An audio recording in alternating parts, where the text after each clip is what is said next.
O silêncio das estradas de Minas Gerais foi rompido por um som que o Palácio do Planalto esperava nunca mais ouvir. O som da liberdade marchando.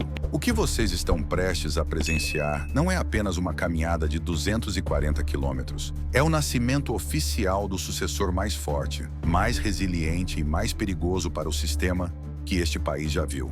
Nicolas Ferreira não cruzou as divisas entre Minas e o Distrito Federal apenas com as próprias pernas. Ele carregou consigo a alma de milhões de brasileiros que foram silenciados, perseguidos e humilhados nos últimos anos. Enquanto o establishment em Brasília achava que tinha enterrado o sentimento conservador nas celas da Papuda, Nicolas provou que o fogo apenas começou a se espalhar. E é por isso, meus amigos, que a esquerda não está apenas incomodada, ela está em absoluto pavor. Observem a trajetória. Paracatu a Brasília, o sol escaldante, a poeira da BR-040, o desgaste físico. Nicolas Ferreira poderia estar em seu gabinete, postando vídeos no ar-condicionado, mas ele escolheu o sacrifício. Ele escolheu o corpo a corpo. Essa caminhada é o símbolo máximo de que o legado de Jair Messias Bolsonaro está em mãos firmes. Por que a esquerda treme? Porque eles sabem que a popularidade digital de Nicolas agora se materializou em força física nas ruas. Cada quilômetro percorrido foi um tapa na cara de quem dizia que a direita estava morta. Ao verem a adesão espontânea do povo, caminhoneiros parando para saudar, famílias saindo de suas casas para abraçar o deputado, o sistema percebeu que não está lidando com um influencer, mas com um líder de massas capaz de mobilizar o Brasil profundo. Chegamos ao ponto que deveria fazer cada brasileiro chorar de indignação. Nicolas Ferreira, o deputado mais votado da história de Minas Gerais, chegou ao Distrito Federal usando um colete à prova de balas. Parem e pensem, em que tipo de democracia vivemos,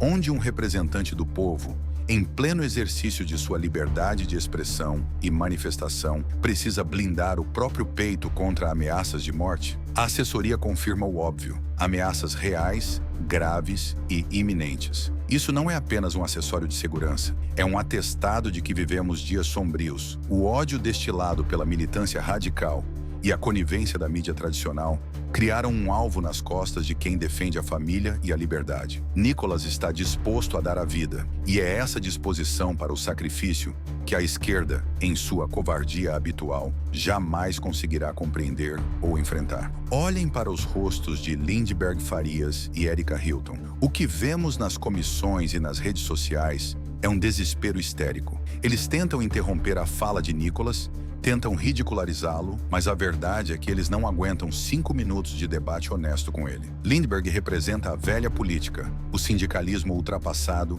que se sente ameaçado pela juventude vibrante da direita. Érica Hilton personifica a agenda identitária que quer destruir os valores cristãos e vê em Nicolas o seu maior obstáculo. Eles estão apavorados porque Nicolas quebrou o código do silêncio. Ele fala a verdade na cara deles, e a cada ataque que ele sofre, ele cresce. Ele não é apenas o sucessor de Bolsonaro, ele é a versão aprimorada para o combate digital e parlamentar. E o que dizer de Alexandre de Moraes e sua perseguição implacável? O sistema judiciário, em vez de proteger a Constituição, tornou-se o guardião de uma narrativa. Proibir acampamentos na Papudinha, cercar o Planalto com grades. Do que eles têm medo? Se o governo Lula é tão popular, por que se esconder atrás de cercas de aço? As grades no Planalto são a confissão de culpa de um governo que sabe que não tem o apoio popular. Lula e Moraes governam para as elites, para o sistema, para os tribunais. Nicolas caminha para o povo. O pavor da esquerda é matemático. Eles veem os números de Nicolas crescerem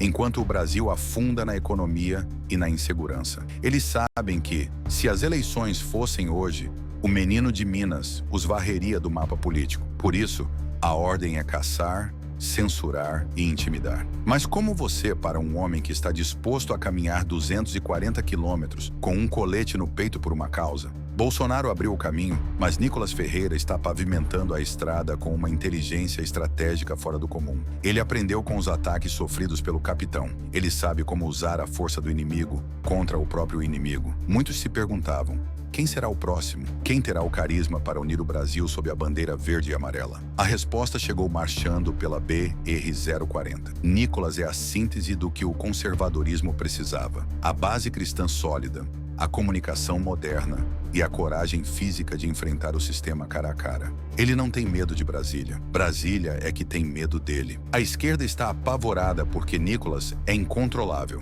Ele não deve favores ao centrão tradicional. Ele não se curva às pressões da grande mídia. E ele tem o apoio da juventude, o que garante que o conservadorismo não será apenas uma fase, mas o futuro do Brasil. Patriotas, prestem atenção.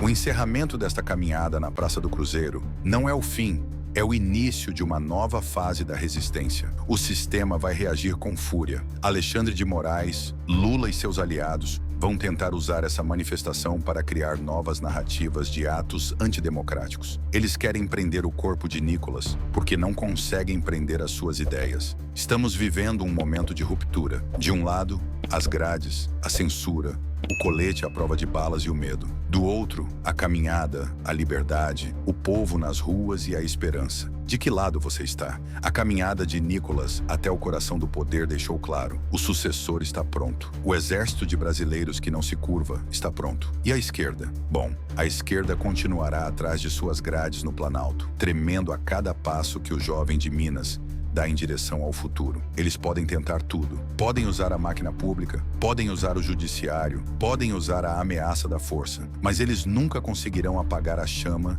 que foi acesa nesta caminhada. Nicolas Ferreira provou que a força política não se mede em acordos de bastidores, mas em quilômetros de sola de sapato e na coragem de encarar a morte pela liberdade. Preparem-se. O sistema está em alerta máximo. O Brasil acordou e o sucessor de Bolsonaro já está em solo brasiliense, protegido por Deus e pelo apoio de cada um de vocês. A caminhada termina hoje, mas a reconquista do Brasil acaba de ganhar o seu líder mais forte. Deus, pátria, família e liberdade. O sistema treme, mas o povo permanece firme. Não esqueça de seguir, compartilhar e deixe sua opinião.